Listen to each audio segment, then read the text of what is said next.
Reveal naturally glowing skin at a beautiful price. Try Dove for only 25 pesos. Sa unang hirit, misyong totoo ang unang hirit. Ang saya-saya sa unang hirit. Africa po. Africa, okay. Okay. Umalis na tayo sa level 4. Punta naman tayo dito, brother. Level 5. Ay, level 1. Level 1. Teka, hindi ko alam kung ang dwarf po yung beetle Siya o... po yung pinakamaliit dito sa Philippines na Philippine dwarf food. So, endemic to. Sa Pilipinas, kumbaga dito lang nakikita yan. Ano pangalan niya, brother? Dwarf food. Dwarf food.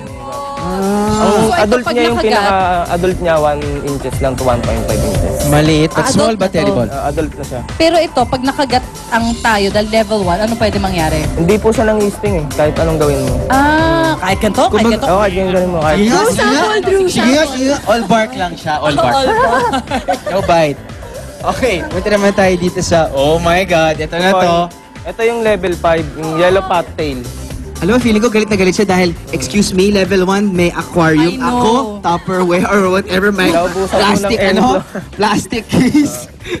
Kumbaga sa billing, pangatlo pa siya, di ba? Oo, di ba? Bakit gano'n? Saan naman galing to? Anong pangalan nito? Ang scientific name po nito ay Andoctronus australis, aka yellow pattail. Kuya Kim, beat that! Galing mo, bro. So, 3 days na pinapractice ni Jake mo, no? Pagbigyan niyo siya. Teka, saan to galing? Sa Africa. So wala tayo nito. Wala tayo dito. Thank God! Desert type na scorpion. Desert type, Desert okay. type. Kaya alam, dinala mo dito. Bakit talaga? Okay, bakit itong mga scorpions na to ay medyo nakakatakot, pwedeng ikamamatay ng tao. Bakit ka ano ba to? Alaga. Kino-collect mo ba yan? Inaalaga? Collection po. Kino-collection lang talaga. Okay, alright. Ilan ang ganito mo? Bali 1 pair po yan. Kailangan 1 pair. Paano mo sila natatransfer, pinapakain? Gumagamit po ako ng thumb forceps, yung pang-ipit ko. Okay. Yung, Kinagat ka na ba niyan? Nisting ka na ba niyan ever? ito po, na-insting na ako nito. Sino Level naman 3. to? Level 3? Hotentota. Hot. So second life mo na ba to? Hindi naman. Hindi naman. Hindi naman kasi siya deadly. Pero yung pain niya, masakit talaga. Saan ka kinagat? Dito, sa kamay. Say it quickly. Ano? Ikaw!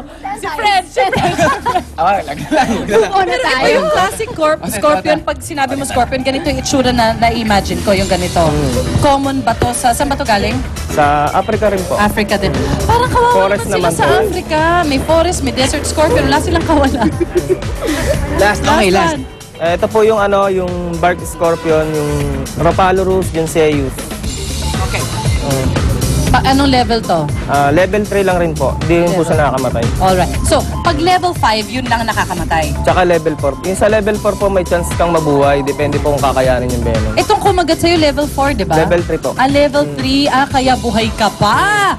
Jay! At French, ano yung mga inaalagaan ni French dyan? Mga babies yan?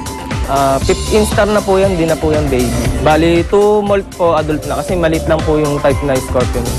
Pag molt yung pag nagtatanggal sila ng balat. So ano pong level na to? Ano Ayun po, level? level 4. Ay, wow! Okay. Small but terrible. First aid, may ganun ba? Sakali lang may magpuntang Africa dyan o nakawala to at nakagat kami, anong first aid pwede gawin? Kill yourself. Wala na. Hindi ko po alam eh. Wala. Hindi, para sa'yo. Anong pwede mo gawin? Pwede pong Ikaw lang naman iniisip namin kung may alagang ganyan. ikat nyo po yung tapos sipsipin nyo na lang. Parang, para sa akin. Scorpion. Hindi, sisigaw na lang siya. Sipsipin yung scorpion. Huwag yung scorpion yung simsime. John Jelric Bautista. Boy Alakdan! Dito lang po yan sa unang iris. Thank you! Sa circus ba tayo? Thank you, ladies and gentlemen! Yung palakpakan!